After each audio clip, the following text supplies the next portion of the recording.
Bonjour, bienvenue à Vue de ma fenêtre, une émission qui vous est proposée par le magazine Verre et Protection. Pour cette quatrième émission en mode confiné devant nos webcams respectives, nous allons aborder à nouveau le sujet de la reprise des activités dans le secteur de la menuiserie et de la fermeture. Aujourd'hui, pour en parler, nous avons 6 dirigeantes et dirigeants d'importants groupes industriels qui opèrent dans des secteurs assez différents les uns des autres.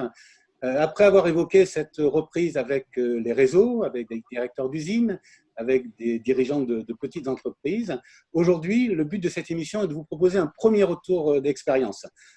Plusieurs semaines après le redémarrage des usines, il était pour moi intéressant d'évoquer avec mes invités d'aujourd'hui comment se sont passées les différentes reprises, ce qui a bien marché, ce qui a moins bien marché, leurs surprises, la manière dont ça s'est déroulé.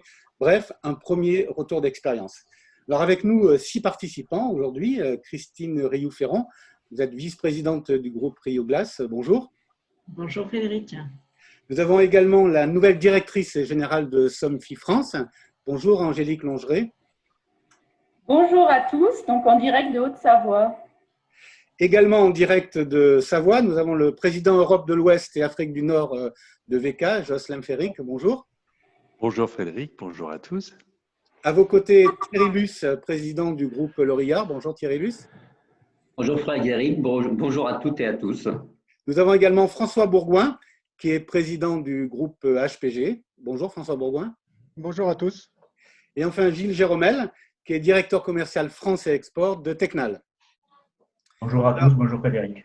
Bonjour. Donc, nous allons commencer avec vous, Christine Rioux-Ferrand. Comment ça se passe dans le verre, dans la transformation du verre plat? Comment se sont déroulées ces premières semaines de redémarrage d'activité? Expliquez-nous. Alors, nous, on a redémarré depuis le 6 avril sur certains de nos sites. Alors, l'activité est assez aléatoire suivant les régions. On a d'abord démarré avec une équipe au niveau du commerce pour aller prendre un petit peu la température chez nos clients pour connaître leurs besoins. Et à partir de là, on a défini la production pour les jours à venir pour effectivement savoir si on devait relancer en production effectivement les commandes qui étaient déjà dans les tuyaux quand on a arrêté au mois de mars, ou si on redéfinissait de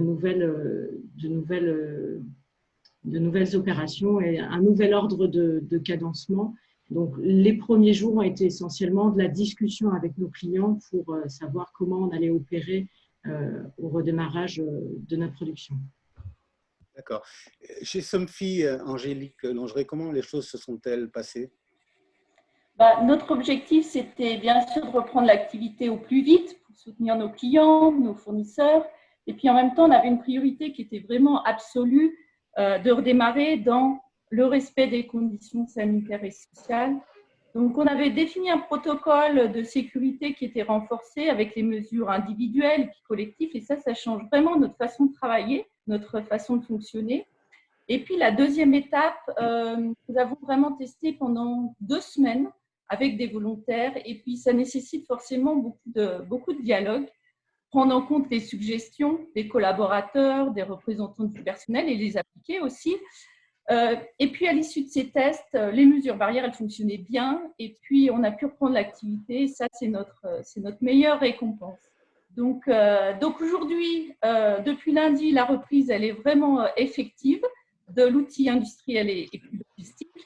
Donc, le site logistique de Bonneville, il a redémarré. Et puis, on va passer un bon cap semaine prochaine avec une équipe un cap avec 2 équipes sur le site. L'objectif, il est d'atteindre 80% de notre capacité nominale courant mai. Donc, on progresse chaque jour et il nous faudra encore quelques semaines quand même pour arriver à cette capacité puis être plus réactif. Donc, c'est clair que ce n'est pas encore optimal. Toute l'équipe est super mobilisée pour traiter, résoudre au plus vite, c'est chaque jour. Et puis en maintenant, bien sûr, les mesures de sécurité. Donc, voilà. Et puis au niveau de la reprise industrielle, l'ensemble des sites Grèce, la Tunisie, l'Italie, la Pologne, la Chine, elles ont repris également. Et on peut dire qu'il y a certains sites qui tournent à 100% maintenant. Très bien, merci beaucoup. François Bourgoin, comment ça s'est passé chez HPG dans les différents sites du groupe? Ça s'est très bien passé. J'ai souhaité être très actif dans la reprise de l'activité suite à la décision de la filière de reprendre rapidement. Donc, dès le 6 avril, j'avais sur les 7 sites de production en France 30% des capacités avant Covid. Et aujourd'hui, on est déjà à 80% en moyenne sur le groupe. D'accord. Et pour le groupe L'Oréal, Thierry Luce? Alors nous, comme je pense beaucoup d'entre nous, on a arrêté bien évidemment le 17 mars, 18-19 en fonction des sites de production. Déjà, on a arrêté pour plusieurs bonnes raisons. C'est que nos fournisseurs arrêtaient, nos fournisseurs partenaires. Donc, on avait du mal à obtenir de la matière première. On a aussi arrêté parce que on ne pouvait pas mettre l'ensemble de nos collaborateurs mettre en place tous les protocoles sanitaires. On n'avait pas les équipements. Mais ça, je pense que ça a été le cas de tous. La reprise, elle ne peut se faire que si, dans notre métier, je rappelle, L'Oréal, on produit des menuiseries bois, PVC, aluminium et mixtes produits. Mais et ces produits, quand on les fabrique, ça prend de la place s'il faut les garder en stock. Donc, quand on a arrêté la production, je prends un exemple sur notre site de Chartres, le 17 au soir, on avait 3700 menuiseries sur le parc de produites en stock. Et on sait qu'on peut encore en produire quelques jours, mais après, on n'aura plus la place pour les stocker. Donc, nous, on est vraiment liés au redémarrage d'activité et au redémarrage de nos clients pour pouvoir reprendre la production, quel que soit le site. À l'exception, et j'avais à cœur de reprendre le plus vite possible, à partir du moment où, bien évidemment, on pouvait avoir tous les équipements nécessaires pour mettre en place les protocoles sanitaires obligatoires pour la santé de nos collaborateurs. J'avais à cœur de reprendre la fabrication des menuiseries bois parce que, à contrario des autres matériaux, en bois, on a des portefeuilles de commandes importants, quels que soient les sites de production, que ce soit à Chartres, que ce soit au Mans avec notre société Bourneuf, ou que ce soit à côté de Rodez avec Molena. Pour vous situer, on a des délais de 12 et 14 semaines pour nos clients, donc c'est beaucoup trop long. Et le fait de ne pas produire pendant 3 semaines consécutivement, forcément, nos capacités de production étant limitées, on savait pertinemment bien qu'on ne pourrait pas rattraper ce retard avec certainement une pression forte à la fin du déconfinement de nos clients pour bien évidemment avoir les menuiseries, pour pouvoir les poser et puis bien évidemment facturer. Le vrai sujet, c'est quand même la facturation au quotidien pour faire entrer du chiffre d'affaires et surtout de la trésorerie. Donc, on a redémarré donc nos activités le 7 avril à Chartres au niveau de la menuiserie bois. Sur le site de Chartres, on a 2 équipes. On a redémarré une seule équipe en journée pour bien tester tous nos protocoles sanitaires qu'on avait définis avec notre directrice HSE et puis nos managers. Ensuite, on a réouvert Bourneuf le 9 avril et Molena la semaine suivante. Pourquoi le bois en premier? Comme je vous l'ai dit, on a un portefeuille important et on peut se permettre le bois de stocker les menuiseries parce que en bois, on va sortir tout site confondu à peu près entre 150 et 180 menuiseries par jour. Donc, on a encore la place pour les stocker. Ce qui n'est pas le cas des autres matériaux parce que les autres matériaux comme le PVC, nous, on a 5 sites de production PVC à ce jour. On a des capacités de production importantes qu'on peut monter en puissance assez rapidement. Sauf que derrière, quand vous produisez 8 à 900 menuiseries par jour, si ça ne part pas, ça pose vite un problème à nos organisations. Alors Donc, justement, Thierry, pardon de vous couper, vous parlez des autres matériaux. Alors, qu'en est-il du PVC de pour l'aluminium, Gilles Giromel? Comment ça se passe chez Tecnal? Comment s'est passée la reprise? Alors pour nous, la reprise, elle s'est passée le 1er avril. On a commencé à reprendre nos expéditions, mais vraiment timidement. La partie production, hein, quant à elle, a redémarré le 6 avril, comme beaucoup d'entre vous, je pense. Évidemment, c'était une première étape sur un 8, un petit binement pour apprendre. Aujourd'hui, on fonctionne en 2-8. Donc, on va dire que d'habitude, on fonctionne en 3-8, évidemment. Donc, on a aujourd'hui à peu près à 60% de notre activité. Cette reprise, elle s'est passée plutôt bien, on va dire. D'abord, évidemment, sur le volontariat, comme beaucoup. Là, on va dire que le premier 8 n'a pas été difficile à monter sur la base du volontariat. Sur le deuxième 8, il a fallu rappeler des candidats, les convaincre, mais ça n'a pas été très difficile. C'est-à-dire que dès les 2 premiers jours, quand ils ont vu tout ce qui avait été mis en place, cette distance de sécurité, etc., rapidement, l'activité a reprise, et tant mieux. Sur la partie commerciale, on a aussi maintenu aussi nos commerciaux, alors à peu près 2 jours par semaine, étalés sur la semaine pour pouvoir garder évidemment le contact client. Donc, on va dire une reprise à 60% aujourd'hui qui j'espère, à partir de la semaine prochaine, pourra passer au-delà. On essaierait de monter un 3-8. Alors, quand je parle de production, c'est filage, RPT pour nous, rupture de pont thermique et lactage. Voilà. Ce que disait Thierry a raison. Je pense qu'il faut vraiment être prêt et anticiper la reprise parce que la reprise, on espère avoir une grosse demande. Et aujourd'hui, il faudrait qu'on produise un petit peu plus que la demande de nos clients. C'est ce qu'on essaye de faire.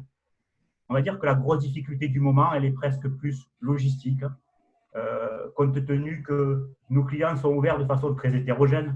C'est-à-dire que certains sont ouverts à 80 ou 90% et d'autres à 20%. Et évidemment, gérer un flux industriel avec au bout des clients ouverts de façon différente, ça reste une complexité du moment. Mais j'espère que dans les prochains jours, tout ça va se lisser. Voilà. En ce qui concerne l'extrusion du PVC, Jocelyn Ferring, même problématique, même constat? Oui, le premier constat était une très très grande surprise de l'arrêt de l'activité le 17 mars. Franchement, je ne m'y attendais pas. Et je pensais qu'on allait réduire l'activité, mais non pas arrêter. Et d'ailleurs, on va revenir certainement dessus. La plus grande difficulté qu'on vit aujourd'hui, c'est le manque de visibilité. En fait, ayant fait le constat le 17 au soir que tous nos clients, c'est-à-dire que tout l'aval s'était arrêté, on a tout de suite pensé à mettre en place une stratégie de redémarrage et cette stratégie passait forcément par le redémarrage de l'aval, c'est-à-dire les chantiers dans Rénault et dans le neuf, et aussi l'amont, c'est-à-dire nos fournisseurs qui nous permettraient de reprendre l'extrusion assez rapidement. Donc, pour l'aval, nous avons œuvré, vous savez que je suis membre du bureau de l'UFME, donc l'UFME, la SNFA ont tout de suite mis en place des réunions de brainstorming pour promouvoir le redémarrage des chantiers. Et puis, on a chez VK assez vite travaillé sur le PCA, donc le plan de continuation de l'activité, et nous avons très vite aussi organisé une réunion exceptionnelle du CSE pour présenter en détail notre plan de continuation d'activité, les mesures sanitaires qui seraient prises. Nous en avons profité d'ailleurs pour présenter aussi l'appel au chômage partiel et puis l'obligation pour chacun de prendre 6 jours de congé comme le cadre légal nous le permet. Cette communication avec le CSE a été essentielle. Nous avons eu un vote favorable pour les 3 mesures à l'unanimité. Et ensuite, nous avons accordé beaucoup d'importance à la communication jusqu'au personnel sur les lignes de production. Donc, quand les gens ont repris pour la première fois leur poste, ils ont eu droit à 45 minutes de brief, au fait, pour être extrêmement rassurés, savoir les matériels dont ils allaient disposer, etc. Donc, On a déjà redémarré concrètement les expéditions depuis 2 semaines et nous avons redémarré l'extrusion juste ce lundi parce que nous sommes quand même un peu au début de la chaîne, c'est-à-dire il faut d'abord que l'activité d'installation de menuiserie reprend, il faut que nos clients redémarrent la fabrication de fenêtres et ensuite nous on fournit les profilés en sachant en fait que la première semaine les nouvelles commandes ne représentaient que 15% d'une activité normale en fait. Et là on monte à 50% pour la semaine prochaine. Alors justement, l'aspect humain revient très très souvent dans les témoignages. Effectivement, nous ne sommes pas dans une crise industrielle, ni dans une crise économique, ni dans une crise sanitaire, donc ça touche vraiment les gens dans ce qu'ils ont de plus intime. Angélique Langeret, comment ça s'est passé chez Somfy? Comment avez-vous communiqué? Comment avez-vous motivé, s'il en était besoin, les salariés pour cette reprise? Comment ça s'est passé? Le plus simple, c'était quand même se mettre en mouvement, puis mettre en mouvement les équipes en collectif parce que bon, elles ont été super engagées, motivées, puis en même temps, ils vivent la crise sanitaire au quotidien en même temps que nous. Donc, ils étaient très attentifs à ce que la sécurité demeure priorité au niveau de Somfy. Et puis, avec ce sentiment de prendre soin d'eux-mêmes et de prendre soin des autres. Donc, et en même temps, il y avait une prise de conscience générale qu'il y avait l'importance de reprendre, parce qu'on avait 98% de nos clients industriels qui avaient repris partiellement, et plus de 600 clients installateurs aussi. Et donc, c'était vraiment là, en tant que partenaire privilégié de proximité avec toute la profession, quoi. Et puis c'était une période d'une solidarité incroyable. Il y a eu des initiatives de collaborateurs avec le tissu social, avec les mairies, avec les hôpitaux, avec les fournisseurs. Je trouve ça assez incroyable. Donc, vraiment un grand, grand merci à toutes les équipes, parce qu'ils sont au cœur de la reprise, et puis ils ont une énergie, puis une bonne volonté, parce que c'est s'adapter. Chaque jour est différent. Et puis, on essaye d'apporter chacun sa pierre à la reprise, donc tous sur le pont. Et ça, c'est la force du collectif. Chez Tecnal, Gilles Jéromel, c'est le groupe Hydro. Vous avez beaucoup de sites dans le monde entier. Sur la France, plusieurs marques. Le site de Toulouse, vous avez déjà vécu des choses difficiles. On ne va pas revenir sur AZF, mais ça soude. Ça reste dans la mémoire des salariés. Comment ça s'est passé, la motivation des salariés du site de Toulouse et des autres, d'ailleurs, pour Tecnal? Alors, je pense que tous les sites, bon, aujourd'hui, j'ai parlé que de Tecnal vu ma position, mais c'est vrai que les sites de Vicona, le site de Vicona a également repris depuis le 6 avril et à Puget pour l'équipe SAPA, c'est la même chose. Donc, on est pratiquement tous dans le même rythme. Je crois que c'est vrai ce qu'a dit Angélique, c'est qu'il y a eu d'abord une première prise de conscience de nos salariés avec une envie de un peu sauver l'entreprise ou en tout cas être présent devant cette crise qui était tellement subite et surprenante. Ça fait que le redémarrage avec les petites équipes, ça s'est bien fait. Le deuxième step avec des équipes, on va dire, qui sont revenues renforcées. À partir du moment où on a réussi à sécuriser, à prouver que tout le monde était en sécurité et qu'on prenait soin évidemment de chaque individu, est venue une bienveillance entre chacun, rapidement installée. C'est vrai qu'aussi on a beaucoup bossé avec le CSE évidemment pour aussi caler tout ça. Et je dirais que c'est vrai qu'il y a une vraie façon de travailler différente. Je fais attention à toi. Même des fois, par contre, ce qui est vrai, c'est que les mauvaises habitudes reviennent vite. Et il faut être toujours très vigilant sur la position de chacun. Mais finalement, c'est dans une très, très bonne ambiance que la reprise s'est faite avec l'envie de prouver que l'esprit d'entreprise est là. Et que l'entreprise va continuer à fonctionner. Et tous les jours, on essaie de faire monter nos chiffres et de bien communiquer avec nos salariés sur où on en est, comment on progresse, quelles sont nos difficultés. Et puis, on parle beaucoup aussi à nos salariés de nos clients. Et on les informe sur ce qu'est le marché et ce que font nos clients. Ils sont aussi très attachés à la santé de nos clients et surtout aux besoins de nos clients. Voilà. Merci. Christine Rioux-Ferron, dans le groupe Rio Glace, vous avez des usines réparties un petit peu partout sur le territoire national. Comment avez-vous géré sur le plan humain cette reprise? Alors, comme mes collègues là, qui viennent de s'exprimer, en fait, ça a été fait par petits groupes essentiellement. Et puis, on redémarre les équipes à un rythme relativement restreint, enfin un nombre restreint, hein, parce qu'effectivement, on adapte les équipes à la charge de travail. Moi, ce qui m'encourage aujourd'hui, c'est d'entendre vos niveaux d'activité à vous les uns les autres, parce que nous, aujourd'hui, si on reprend les sites en moyenne, on est à 30% d'activité, donc ce qui est un niveau relativement faible. Donc, on a les équipes qui sont effectivement détachées pour ce niveau d'activité. Je dirais que les équipes sont motivées, bien sûr.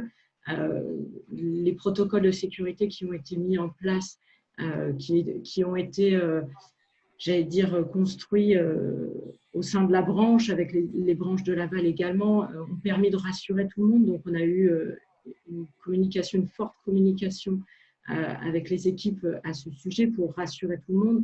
Après, ce qui est encourageant aussi, c'est de voir que nos équipes, elles sont motivées, que les collaborateurs ont envie de sortir de cet état de crise ou de guerre, comme peut le dire notre président. Mais voilà, moi, je trouve encourageant les chiffres que vous annoncez tous et je souhaite bien sûr que ça redémarre rapidement dans des seuils qui nous permettent d'avoir une trésorerie pérenne.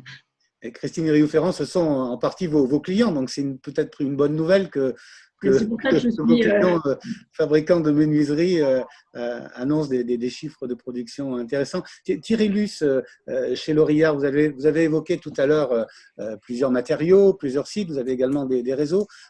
Comment ça s'est passé, la motivation des troupes sur le plan humain, la communication? Comment avez-vous formé, motivé et convaincu le personnel de reprendre le travail? Comme l'a dit Gilles Jéromel tout à l'heure, ça a été assez facile parce que comme on reprenait qu'une partie des effectifs, on a fait appel à candidature et le plus difficile a été de choisir les candidats parce qu'on avait plus de demandeurs pour revenir au travail que de postes à pourvoir. Hein, parce que je veux pas être pessimiste, mais même si on a repris l'activité, on a repris sur nos portefeuilles de commandes qu'on avait enregistrés avant la fermeture de mi-mars, mais les entrées de commandes actuellement sont quand même relativement faibles et nos niveaux d'activité en ce qui concerne le groupe Lorillard, c'est plutôt aux alentours de 20%. Hein, donc on est encore très très loin d'une activité normale. Donc, pas de souci pour motiver les collaborateurs. Ils étaient là. Un peu d'inquiétude quand même de ce qu'ils allaient découvrir et des changements, puisque chaque salarié avait reçu un courrier précisant le protocole sanitaire qu'on leur demandait, en leur précisant qu'il fallait éviter le covoiturage, puisque entre leur domicile et l'entreprise. Et puis après, bien évidemment, on a géré par des réunions le premier jour d'information et de formation. On les a sollicités aussi tout au long de la journée pour nous dire s'il y a des choses qu'on a oubliées, n'hésitez pas tout de suite à nous le dire, qu'on corrige le tir. Donc globalement, ça s'est très très bien passé. On a voulu démarrer qu'un seul site pour tester tous nos protocoles d'accord et en l'occurrence sur Chartres. Donc le 7 avril et ensuite on a dupliqué sur les autres sites mais toujours avec des équipes réduites, donc c'est quand même beaucoup plus facile. Je dirais ma crainte c'est si et je l'espère, ça sera un problème à gérer, mais on saura le gérer, c'est si on a une vraie charge de travail d'un seul coup qui revient, c'est de continuer à faire appliquer tous ces protocoles sanitaires. Et on sait très bien que dans les gestes barrières, il y a la distance entre nos salariés. Va peut-être falloir qu'on agrandisse la cantine le midi pour pas qu'ils mangent les uns à côté des autres. Mais bon, voilà, on saura gérer en l'occurrence ce type de situation. Merci. François Bourgoin, en plus d'agrandir les réfectoires et les cantines de vos sites, comment ça s'est passé avec vos salariés des différentes entreprises qui constituent le groupe HPG?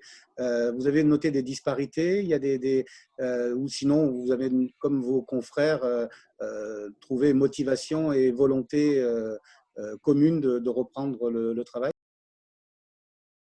Beaucoup de communication avec nos salariés, beaucoup de communication avec la logistique amont et aval de notre business, que sont nos fournisseurs et nos clients, pour monter en puissance sur les différentes sociétés du groupe. Donc vous évoquez la montée en puissance. Jocelyn Fering, chez VK, vous avez évoqué la soudaineté de l'arrêt de l'activité qui a surpris effectivement tout le monde. L'extrusion est un métier, l'extrusion du PVC est un métier particulier. On ne peut pas s'arrêter comme ça sans conséquence. Donc vous avez évoqué tout à l'heure effectivement la communication et les échanges avec vos salariés. Maintenant, on est à quelques semaines du premier redémarrage des activités. Comment voyez-vous les choses dans les semaines à venir? D'autant que dans les semaines à venir, il va y avoir la date du 11 mai. Comment voyez-vous les choses pour la suite de ce redémarrage d'activité?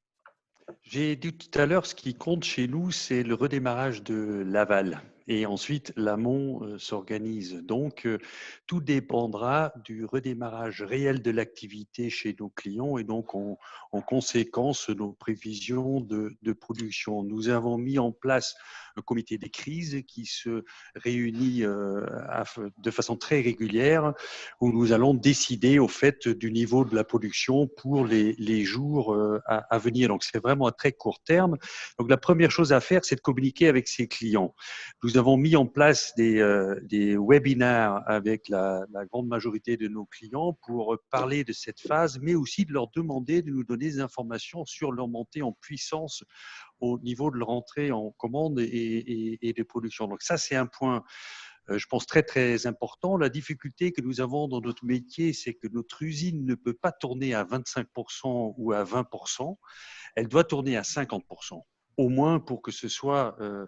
pour qu'il y ait un minimum de niveau de productivité et un minimum de niveau de déchets de production, en fait. Donc, on prend plutôt le pari de redémarrer au moins à 50%, voire, en étant très flexible, d'envisager éventuellement un re-arrêt si nécessaire. Peut-être une petite précision, c'est vrai que j'étais très, très étonné de l'arrêt le 17 mars dernier. Pourquoi aussi? Parce que vous savez que je m'occupe aussi d'une autre partie de l'Europe qui est l'Espagne. En Espagne, nous avons une usine et Dieu sait que l'Espagne a été touchée par le coronavirus. Eh ben, ils ont continué à produire. Ils ont arrêté que peu de temps. Et ils ont redémarré avant nous avec un taux avec un volume de production qui est pas loin des 80% maintenant. Et pour expliquer un peu cela, c'est au fait assez simple, c'est un effet un peu qui se coule, un peu pervers.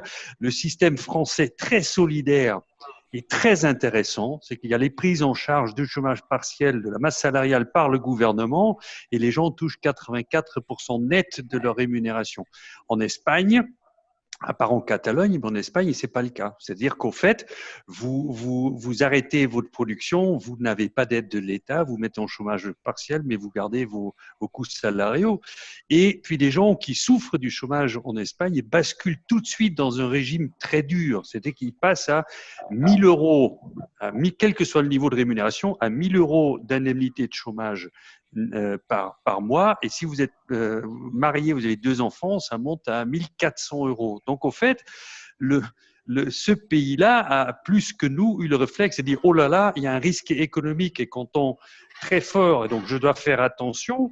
Et une des conséquences pour moi a été de communiquer aussi massivement auprès de nos employés en France qu'on vit une crise majeure, que c'est une crise majeure depuis 1945 et nous allons souffrir de cette crise. Et nous avons besoin d'une solidarité, bien sûr, métier, mais à l'intérieur de l'entreprise aussi pour les gens estime à sa juste valeur la période que nous traversons, les difficultés qui vont en découler et qu'on soit tous sur le pont pour limiter l'impact au maximum parce que ça va être assez terrible quand même. Angélique Longeray, chez Somfy, qui est également implantée un certain nombre de pays. Comment voyez-vous les choses progresser, j'espère progresser, je n'ose pas dire régresser, bien évidemment. Donc aujourd'hui, on a reçu cette semaine environ 35-40% de nouvelles commandes, en plus de l'encours. Donc la reprise, elle est effective. Après, nos clients, ils sont très orientés sur la rénovation, sur le dépannage. Et puis, quant aux consommateurs, on voit qu'ils ont beaucoup plus d'attrait sur tous les travaux à l'extérieur de la maison pour diminuer le risque. Donc, les volets roulants solaires, la terrasse, les accès à la maison, le portail, la porte de garage. Donc, ça, c'est beaucoup plus fort. Ça change les habitudes. Après, le point clé dans les prochaines semaines, dans les prochains mois, c'est de reprendre la dynamique des commandes chez les particuliers, stimuler la croissance des consommateurs.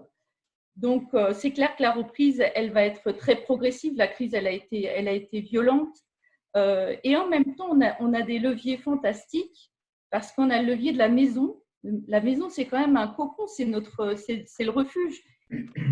Après 2 mois de confinement, ça renforce quand même énormément l'importance du cadre de vie, se sentir bien chez soi. Et puis, je me dis qu'on a un autre levier qui est la période estivale. Donc, il y aura moins de départs en vacances. Et donc, investir dans son bien-être, ça va être ainsi important. Donc, bon, la crainte, c'est aussi d'avoir une forte demande au début, au niveau de Somfy, avec des exigences d'aller très vite. Et puis ensuite, avoir un ralentissement de la demande consommateur et un certain trou d'air, car il y aura moins de visites commerciales, de salons pour les particuliers. Donc, à nous de nous adapter. Alors justement, pic et trou d'air, Thierry Luce, vous avez un réseau, vous êtes en contact, le groupe est en contact avec le client final. Après ces premières semaines de redémarrage, quelle analyse faites-vous, quelle prévision, s'il est possible d'en faire, faites-vous pour les semaines à venir? Alors, nos propres agences, nous, sont fermées depuis le 17 mars. On avait des commandes signées de la part de nos clients, mais ces agences, on travaille en milieu occupé. C'est que de la réhabilitation que l'on fait.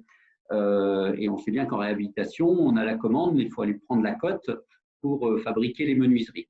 Donc, on a commencé à redémarrer de la reprise de contact avec le consommateur final, avec le particulier, pour voir s'il acceptait que l'on vienne chez lui prendre des cotes. Le succès, entre guillemets, j'allais dire, est mitigé puisqu'on a quand même beaucoup de refus aujourd'hui. Et je pense que tant que la fin du confinement, 11 mai, n'est pas validée, ça va être difficile de forcer le trait à nos particuliers pour qu'ils nous ouvrent leurs portes.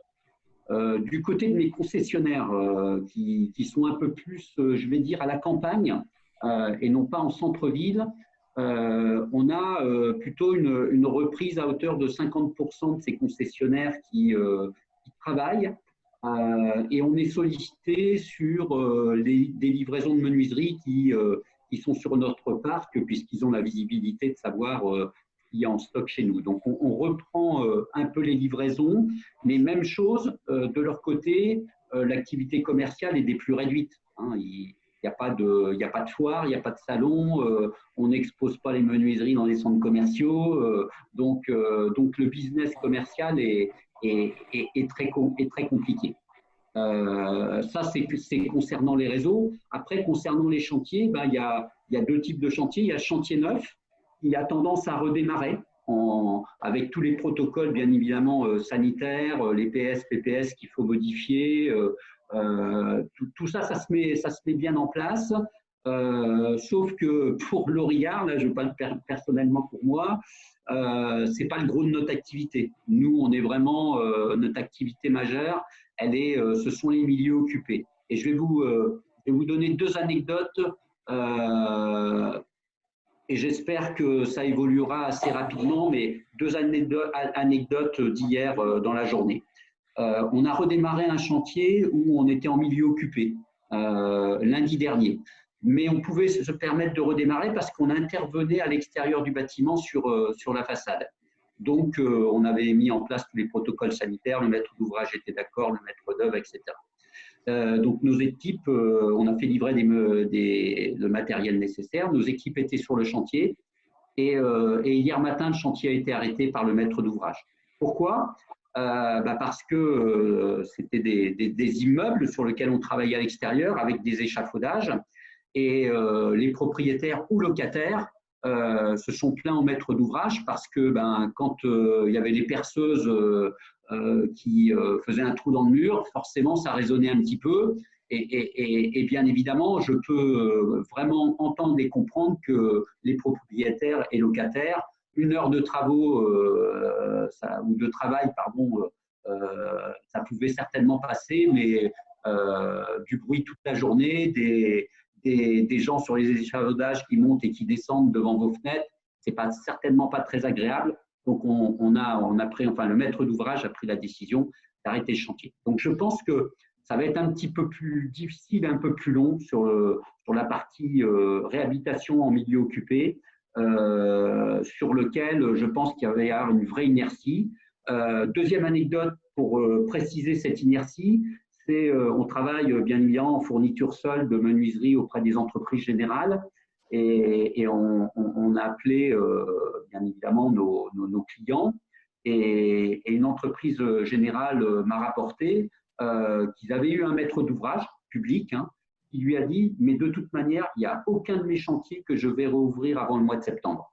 Et ça m'inquiète vraiment et ça va être terrible parce qu'on risque d'avoir une perte de chiffre d'affaires par rapport à l'an passé assez conséquente. Les chantiers sont là, les affaires sont signées, le portefeuille de commandes, il est là, mais on va avoir un vrai trou avec une reprise qui se fera, à mon avis, j'espère assez fortement à la rentrée de septembre, mais avant les congés, ça risque encore d'être très difficile.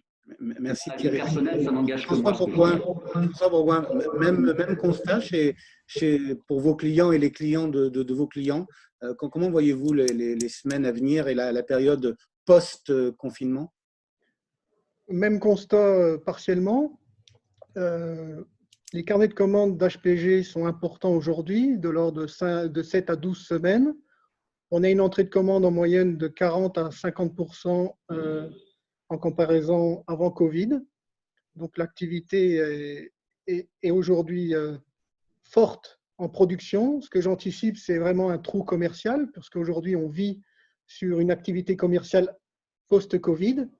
Et aujourd'hui, depuis 5 semaines, nos clients ne font pas d'activité commerciale, de démarche commerciale. Donc, on risque de gérer un trou dans l'activité au courant des prochaines semaines. Donc, ça va être ça la difficulté à gérer. Merci. Gilles Jéromel, vous faites le même constat que vos confrères? C'est le même constat. Nous, on est un peu dans la position de VK aussi, c'est-à-dire que notre activité dépend forcément de l'activité de nos clients.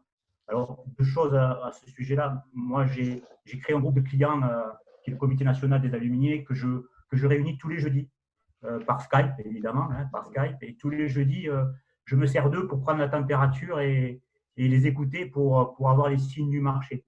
Ce qui apparaît aujourd'hui, alors forcément, on le sait tous, nos clients qui étaient sur le tertiaire bâtiment, ils avaient pratiquement 1 an de portefeuille, sans aucun doute. Et on va dire qu'avant ce drame-là, tous nos clients qui étaient sur le résidentiel avaient au moins 2 ou 3 mois de portefeuille.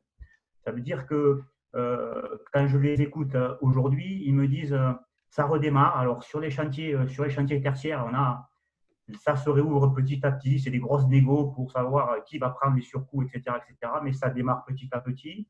Et forcément, le particulier est encore frileux pour qu'on vienne lui changer ses fenêtres, mais ça commence à se débloquer. Ça veut dire qu'aujourd'hui, on va vivre sur un portefeuille d'avant qui était important et qui va nous permettre sûrement de redémarrer, en tout cas nous industriels, au rythme de nos clients assez vite. Ce qui est sûr, c'est qu'on va dire que le tertiaire a un gros portefeuille et qui va s'étaler. Sur le particulier, on a beaucoup moins de vision, évidemment, et on va dire que les 3 mois de portefeuille qui sont là, je ne sais pas du tout comment ils vont évoluer dans le temps. Je ne sais pas quelle envie aura le particulier de rechanger ses fenêtres. En tout cas, voilà, et le moral des ménages est totalement lié à la consommation, on le sait. Donc, qu'est-ce que ça va donner derrière sur cette partie résidentielle?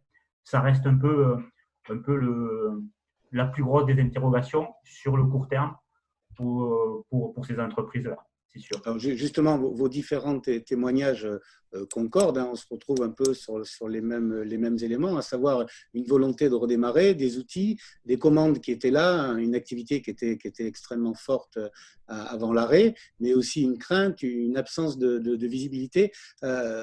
Pour terminer cette émission, j'aurais aimé vous entendre, vous questionner sur, selon vous, quelles sont les armes dans notre secteur, vos activités respectives, nos activités respectives, quelles sont les armes sur lesquelles peuvent s'appuyer notre secteur, et est-ce que vous attendez encore plus d'aide de la part des pouvoirs publics? Je pensais notamment peut-être à une redéfinition de l'ancien CITE qui avait été abandonné, reformulé et tronqué. Est-ce que vous attendez des initiatives de la part du gouvernement vis-à-vis du consommateur final? On entend beaucoup ces jours-ci certains politiques, plus particulièrement les écologistes, dire que la rénovation énergétique est un axe sur lequel la crise peut se terminer, en tous les cas mieux se passer.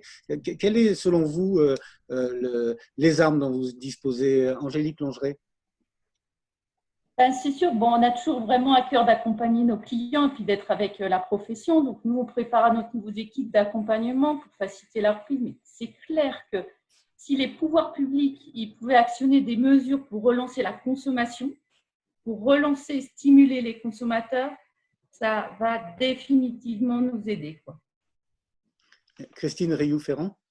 Oui, je partage ce que vient de dire Angélique. Effectivement, si dans le plan de relance, on pouvait voir apparaître des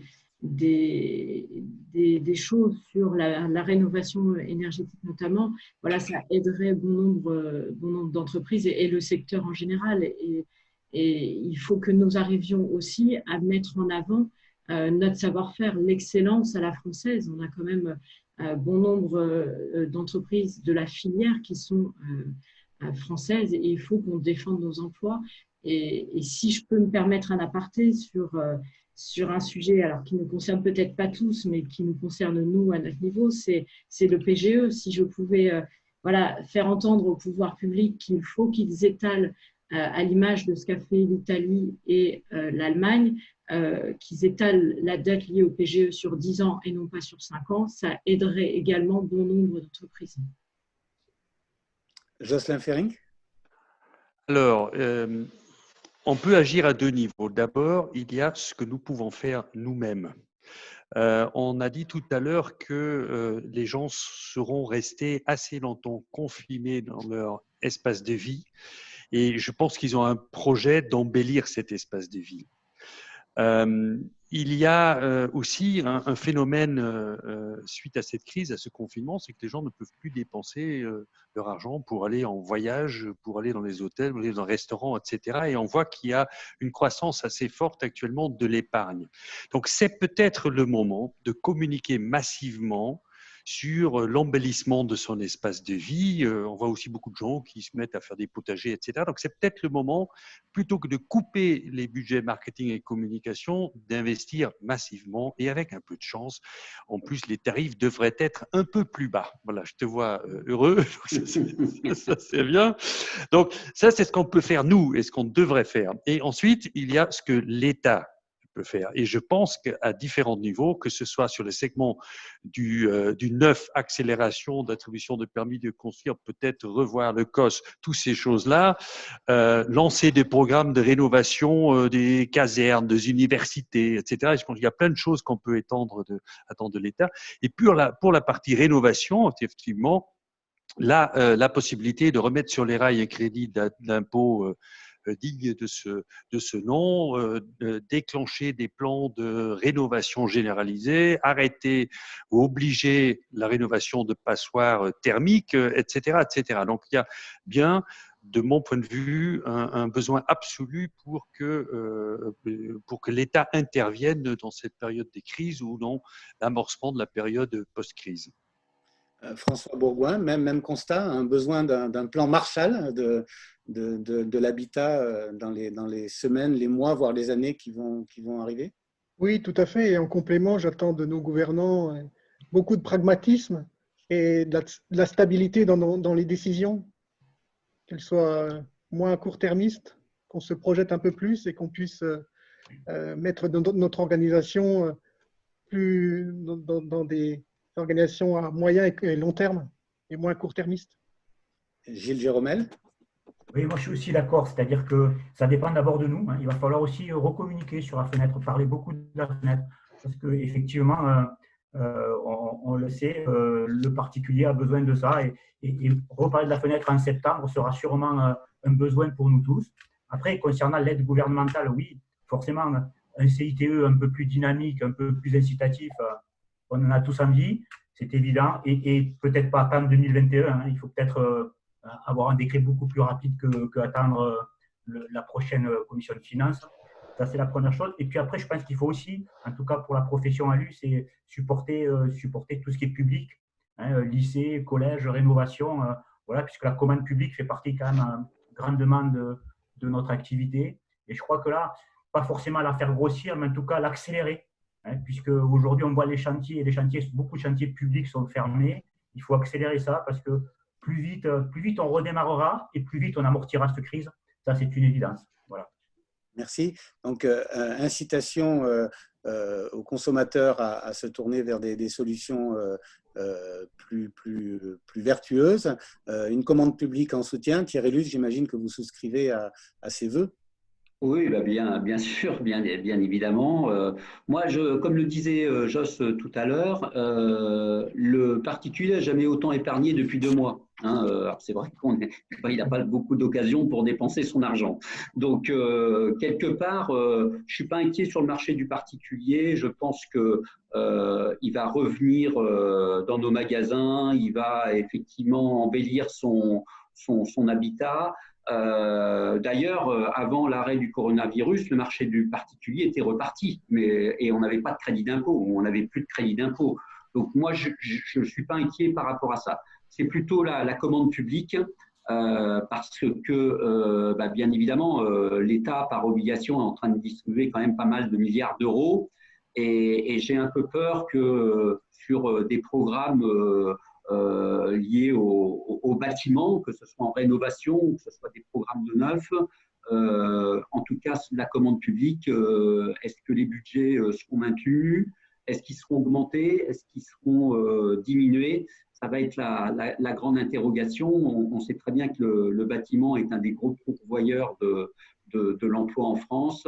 Je pense que l'État aurait tout intérêt à pousser bien évidemment dans le domaine j'allais dire, de la réhabilitation, mais là, je parle pour Lauria, parce que c'est vraiment notre domaine de prédilection, mais c'est aussi un fil conducteur depuis déjà pas mal d'années. La réhabilitation en France doit s'accélérer, on en a réellement besoin. Écoutez, c'est vigilance, observation, espoir. Je pense que c'est trois mots qui peuvent résumer vos témoignages. Vous avez été très bons. Vous n'imaginez pas combien c'est important pour les professionnels qui vous écoutent d'entendre vos témoignages, vos retours d'expérience. Vraiment, merci à vous 6 pour ces témoignages. Bon courage à vous pour cette reprise. La semaine prochaine, nous n'aurons pas 6 invités, mais un seul. Un dirigeant, un PDG d'un grand groupe français du bâtiment qui va partager avec nous sa vision de la relance. Il a une position et des idées extrêmement arrêtées là-dessus. Il a une vision plutôt verte de cette relance. Nous recevrons Pierre-André de Chalandard comme invité de Vue de ma fenêtre. Merci à vous 6. Merci pour votre fidélité à notre émission. À la semaine prochaine et surtout, prenez bien soin de vous.